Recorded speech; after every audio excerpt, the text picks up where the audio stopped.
bagaimana tuntunan Al-Quran dan Sunnah ya, tentang bimbingan pasca pernikahan. Bismillahirrahmanirrahim. Kita mulai dengan Quran surah ke-30 ayat 21. Teman-teman sekalian, bagi seseorang yang sudah menyiapkan diri untuk membangun bahtera kehidupan yang baru dengan jalinan pernikahan, maka pesan pertama yang Al-Quran sering tanamkan, bahkan menjadi fitrah bagi calon pasangan untuk mencantumkannya bahkan dalam surat undangan. Seringkali dikutip Quran surah ke-30 ayat 21. Yang paling aneh begini, biasanya orang yang mengundang itu akan lebih tahu isi undangan dibandingkan yang diundang. Kami dapat undangan dari teman-teman Al-Fityah. Tentunya teman-teman Al-Fityah lebih tahu isi program undangan itu dibandingkan saya yang diundang.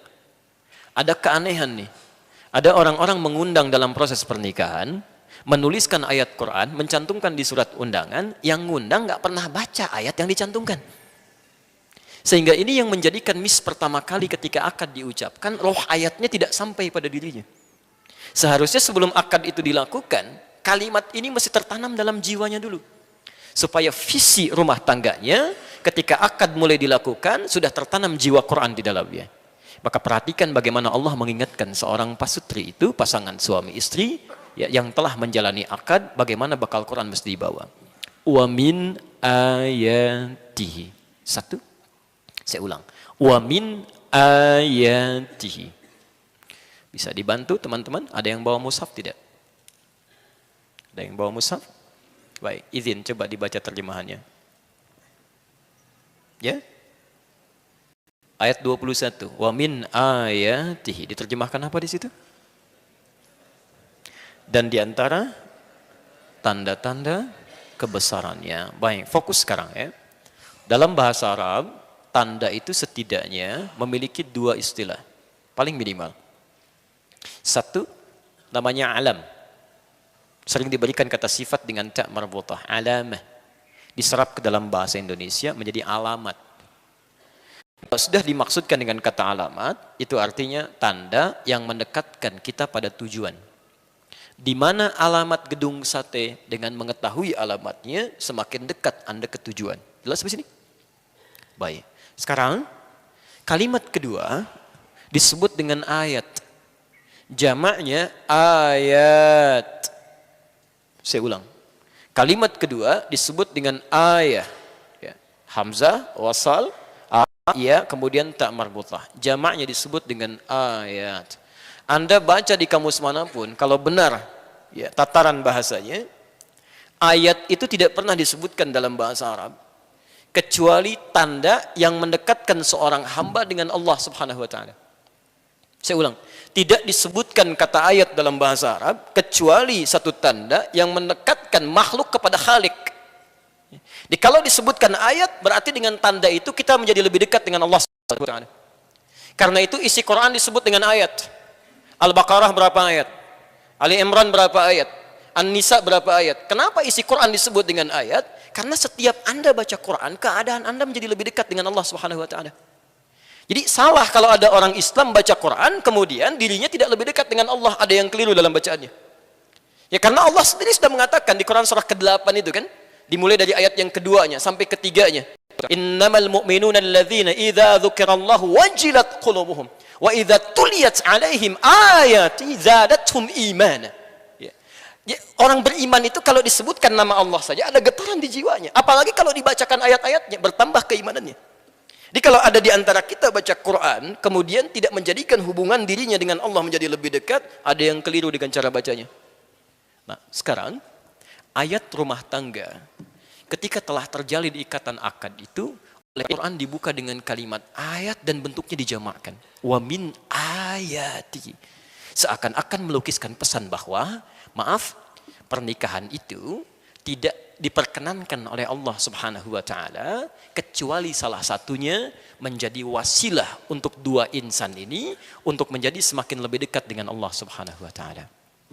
Jadi kalau saat ini ada orang sudah berumah tangga, maaf, belasan tahun, puluhan tahun, tidak menjadi lebih dekat dengan Allah Subhanahu wa taala, ada yang salah dalam rumah tangganya. Ada yang keliru. Kalau sebelum menikah rajin ke masjid, setelah menikah jadi putus ke masjid, ada yang keliru dalam rumah tangganya. Sebelum menikah berhijab, setelah menikah tiba-tiba lepas hijabnya, ada yang salah dalam rumah tangganya. Karena mustahil disatukan dua orang ini oleh Allah kecuali hanya untuk membangun kedekatan dirinya dengan Allah Subhanahu wa taala. Kalau sudah dekat dengan Allah, yang lain-lainnya mengikuti. Ya, hati-hati, nanti kita turunkan tuh ya. Nanti kita turunkan setelah sampai bahasan pembagian tugas suami istri. Jadi prinsip pertamanya, ketika Anda sudah mengucapkan saya terima nikahnya, ketika perempuan sudah menerima pinangannya, itu keduanya mesti menyusun rencana. Bagaimana kegiatan masa depan rumah tangganya menjadikan semua aktivitas yang lebih dekat dengan Allah Subhanahu wa taala. Saya beri contoh ayat turunannya. Quran surah keempat ayat 34. Posisi paling kiri sebelah atas di mushaf. Agak pelan-pelan. Sudah? Baik, sekarang perhatikan. Setelah keduanya mengikrarkan diri, mencoba membangun kegiatan supaya lebih mendekatkan diri dengan Allah Subhanahu wa taala, fungsi seorang pria sebelum menikah dengan setelah menikah diubah statusnya oleh Allah. Saya ulang, diubah statusnya oleh Allah Subhanahu wa taala. Ya. Pelan-pelan. Sebelum menikah disebut dengan syab oleh Nabi. Jamaknya syabab. Ma'syarasy syabab, gitu kan? Ya ma'syarasy syabab, man istata'a minkumul ba'ata falyatazawwaj. Ya. Hei para pemuda, kalimatnya syabab, syabab yang sudah kuat secara fisik. Ya, yang nalurinya sudah tajam, punya bekal yang siap untuk pernikahannya. Tapi ketika setelah menikah, kalimatnya dirubah oleh Allah langsung, bukan menggunakan kalimat syab lagi, bukan syabab lagi, tapi menjadi rijal. Plus dengan fungsinya. Sekarang perhatikan. Ar-rijalu qawwamuna 'alan nisa. Setiap lelaki yang telah menikah, statusnya langsung dirubah oleh Allah, kalimatnya menjadi rijal, jamak dari rajul, plus kalimat pertama yang dilekatkan pada orang ini fungsi ibadah. Qawwamuna 'alan nisa. Kalimatnya qawwam. Ya. Diartikan apa di situ? Pelindung, pemimpin. Masya Allah. Dalam bahasa Arab, pelindung, pemimpin itu banyak, Pak. Bu. Ada sekitar 5 atau 4 sampai 5 kata itu.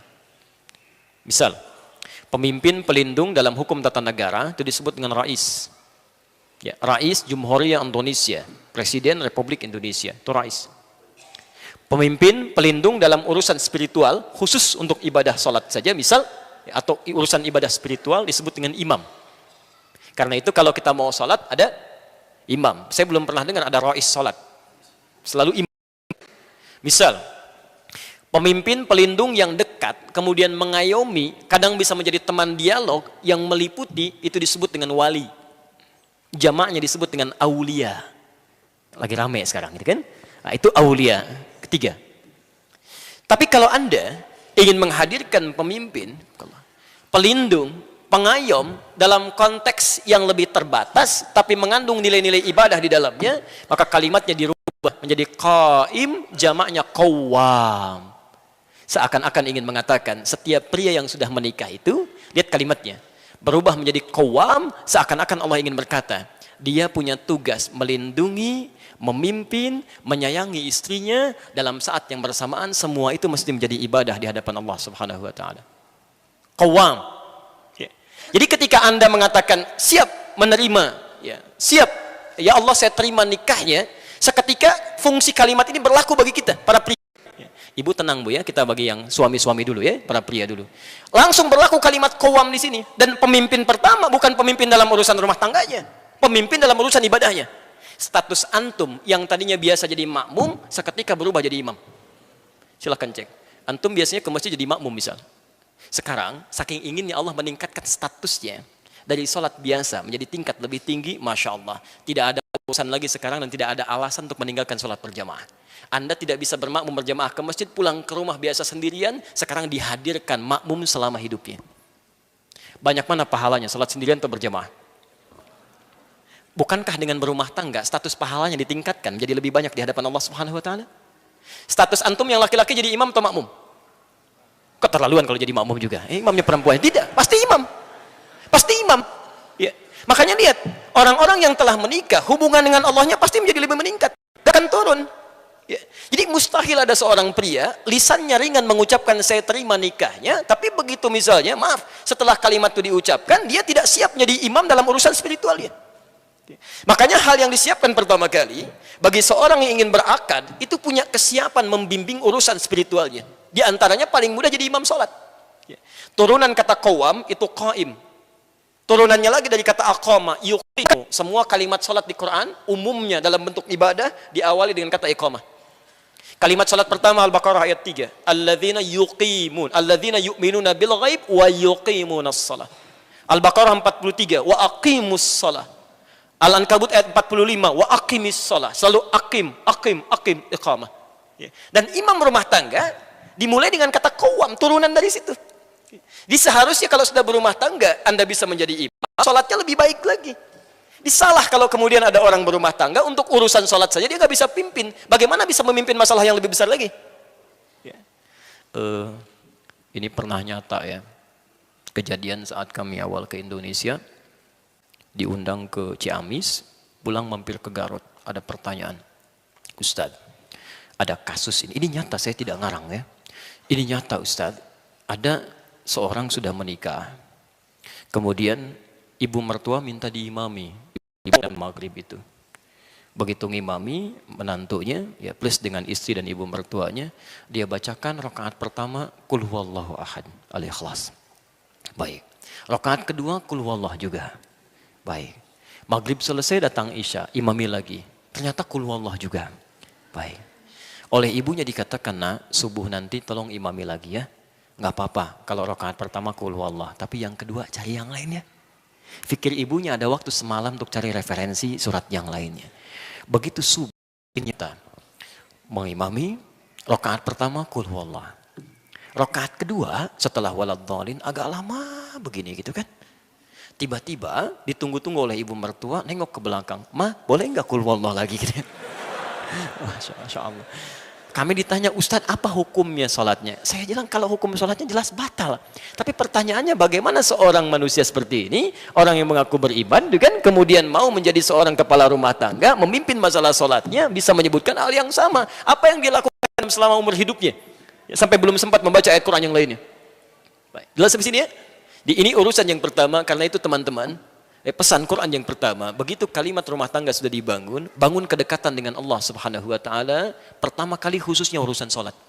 Ini bagian pertama. Silakan Anda cek hadis-hadis Nabi sallallahu alaihi wasallam. Ya, saya beri referensi Al-Bukhari misalnya. Dari nomor hadis 2008 sampai nomor hadis 2010, sampai 2012 ya, posisi paling kanan sebelah bawah. Anda akan temukan Nabi sallallahu alaihi wasallam bahkan dalam salat malam dia kecuali senantiasa mengingatkan keluarganya. Silakan cek. Ya, bahkan bukan cuma istrinya, ya, menantunya Ali bin Abi Thalib diingatkan oleh beliau, Fatimah putrinya diingatkan oleh beliau. Jadi urusan sholat itu, ya, membangun hubungan dengan Allah itu yang nomor satu, itu yang dibangun pertama kali. Ya. Kalau Anda, maaf ya, Anda mengharapkan rezeki, mengharapkan ketenangan, kelancaran dalam urusan kehidupan rumah tangga, bukankah yang punya semua itu Allah? Kalau yang punya Allah, kenapa Anda tidak bangun hubungan yang terbaik dulu pertama kali? Itu yang akan menghadirkan kebaikan-kebaikan dalam kehidupan kita. Ya. Karena itu, saya agak cepat sedikit ya, karena waktu kita sangat terbatas, tinggal 15 menit lagi. Orang-orang yang membangun hubungan baik dengan Allah di awal mula pernikahannya, maka saat dia menjalankan fungsi turunannya dalam kehidupan dunia, itu semuanya yang berlaku hukum Allah bukan hukum manusia lagi.